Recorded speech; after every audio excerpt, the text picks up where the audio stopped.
Section 3. Vaisampayana said, in Maya Danava addressed Arjuna, that foremost of successful warriors, saying, I now go with thy leave, but shall come back soon. On the north of the Kailasa peak, near the mountains of Mainaka, while the Danavas were engaged in a sacrifice on the banks of Vindu lake, I gathered a huge quantity of delightful and variegated vanda, a kind of rough materials, composed of jewels and gems. This was placed in the mansion of Sabha Parva, ever devoted to truth. If it be yet existing, I shall come back, O Bharata, with it. I shall then commence the construction of the delightful palace of the Pandavas, which is to be adorned with every kind of gems and celebrated all over the world. There is also, I think, O thou of the Kuru race, a fierce club placed in the lake Vindu by the king of the Danavas, after slaughtering therewith all his foes in battle. Besides being heavy and strong and variegated with golden knobs, it is capable of bearing great weight and of slaying all foes, and is equal in strength unto 100,000 clubs. It is a fit weapon for Bhima, even as the Gandiva is for thee.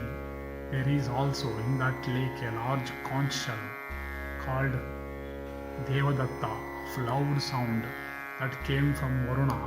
I shall no doubt give all these to thee. Having spoken thus unto Partha, the Asura went away in a northeasterly direction.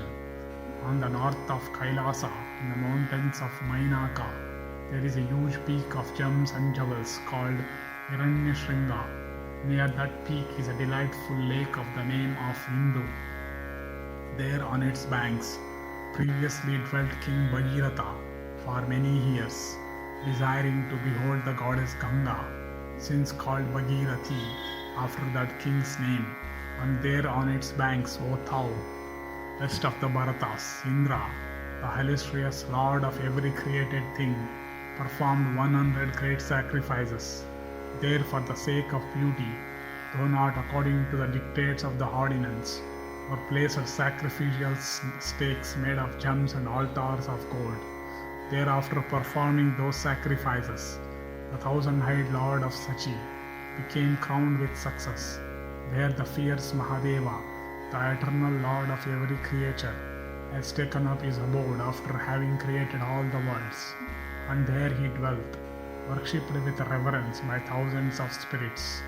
There Nara and Narayana, Brahma and Yama, and Sthanu the fifth, performed their sacrifices at the expiration of 1,000 yugas.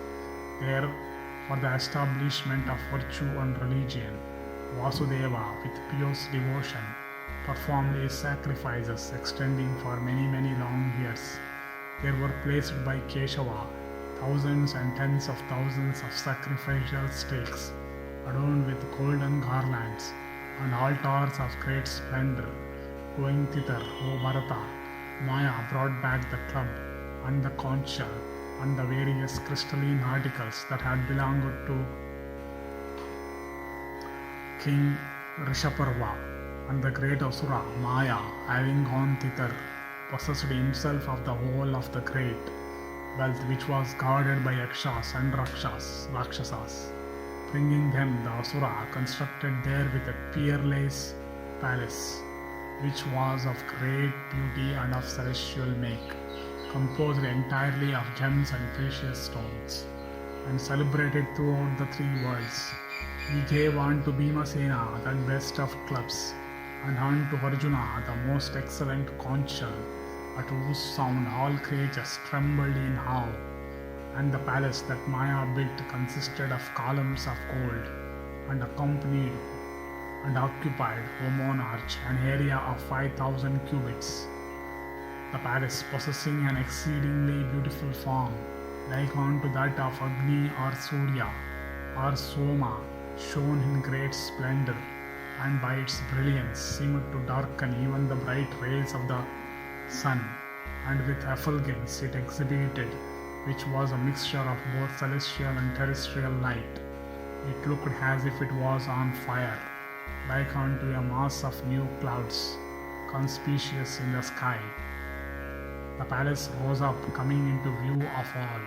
Indeed, the palace that the dexterous Maya built was so wide, delightful and refreshing, and composed of such excellent materials, and furnished with such golden walls and archways, and adorned with so many varied pictures, and was withal so rich and well built, that in beauty it far surpassed Sudharma of the Dasara race, or the mansion of Brahma himself, and 8,000 Rakshasas, called Kinkaras, fierce, huge-bodied, and endued with great strength of red coppery eyes and arrowy ears, well armed and capable of ranging through the air, used to guard and protect that palace. Within that palace, Maya placed a peerless tank, and in that tank were lotuses, with leaves of dark-colored gems, and stalks of bright jewels, and other flowers also of golden leaves, and aquatic fowls of various species sported on its bosom, itself variegated with full-blown lotuses, and stocked with fishes and tortoises of golden hue. Its bottom was without mud and its water transparent. There was a flight of crystal stairs leading from the banks to the edge of the water. The gentle breezes that swept along its bosom softly shook the flowers that studded it. The banks of that tank were overlaid with slabs of costly marble set with pearls, and beholding that tank thus adorned all around the jewels and precious stones, many kings that came there mistook it for land, and fell into it with eyes open. Many tall trees of various kinds were planted all around the palace, of green foliage and cool shade, and ever blossoming. They were all very charming to behold. Artificial woods were laid around, always emitting a delicious fragrance. And there were many tanks also that were adorned with swans and Karandavas and Chakravakas, Brahmini ducks, and the grounds lying about the mansion, and the breeze bearing the fragrance of lotuses growing in water and of those growing on land, ministered on to the pleasure and happiness of the Pandavas. And Maya, having constructed such a palatial hall within 14 months, reported its completion on to Yudhishthira. Thus ends the third section in the Sabha-kriya Parva of the Sabha Parva.